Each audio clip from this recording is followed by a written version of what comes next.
Hi, we're going to talk about where we left off and finish the rest of our book. Follow the Drinking Gourd by Jeanette Winter.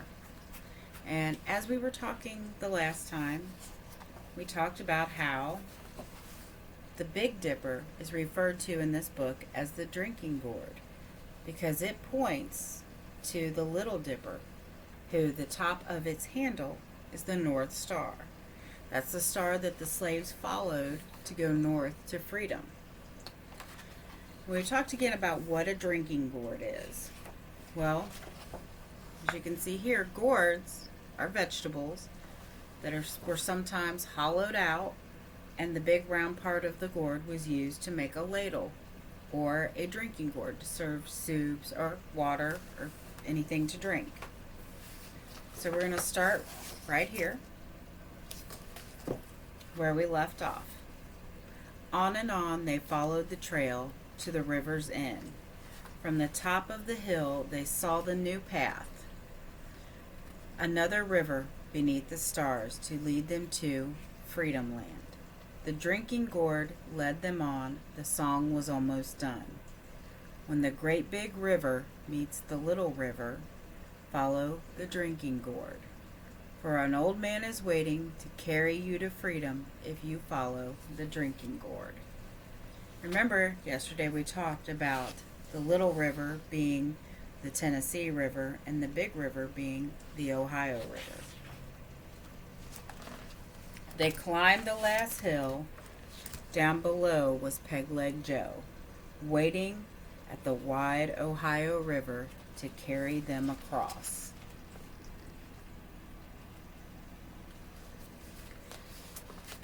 Their spirits rose when they saw the old man.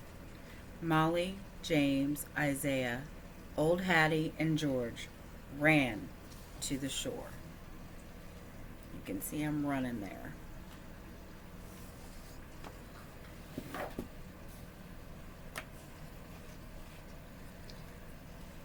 Under the starry sky, Joe rowed them across the wide Ohio River. He told them of hiding places where they would be safe. A path of houses stretched like a train on a secret track leading north to Canada. He called it the Underground Railroad. It carried its riders to freedom. I'm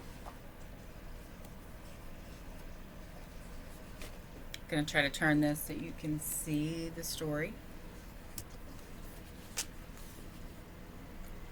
The first safe house stood on the hill. The lamp was lit, which meant it was safe to come. Ragged and weary, they waited, while Joe signaled low with a hoot like an owl. Then the door opened wide to welcome freedom travelers.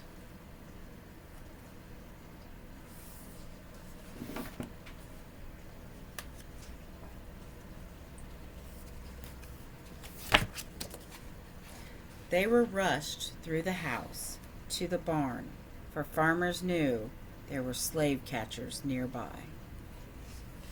A trap door in the floor took them under the barn to hide till it was safe to move on.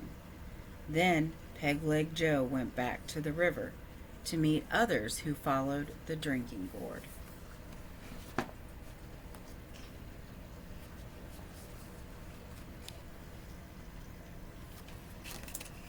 With danger still near, too close for ease, the farmer sent the 5 travelers on.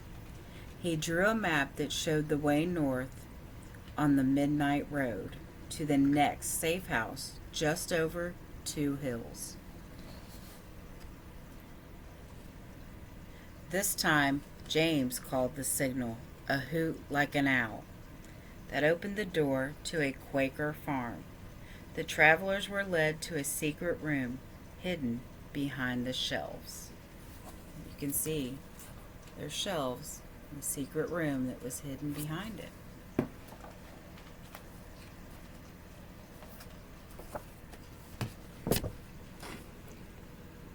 They rested here for many days and healed their wounds.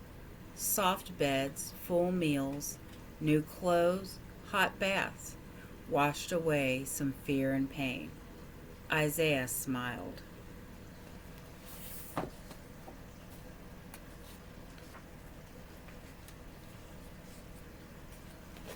When they were strong, they traveled again, from house to house on the underground trail, still following the drinking gourd north. Sometimes they traveled on foot, sometimes by cart. The wagon they rode near their journey's end carried fruit to market and runaway slaves to freedom.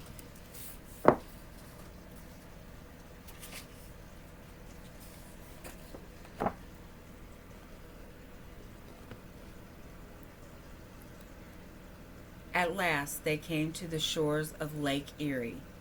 Molly, James, Isaiah, old Hattie, and young George climbed aboard the steamship that would carry them across to Canada, to freedom. 5 more souls are safe, old Hattie cried. The sun shone bright when they stepped onto land.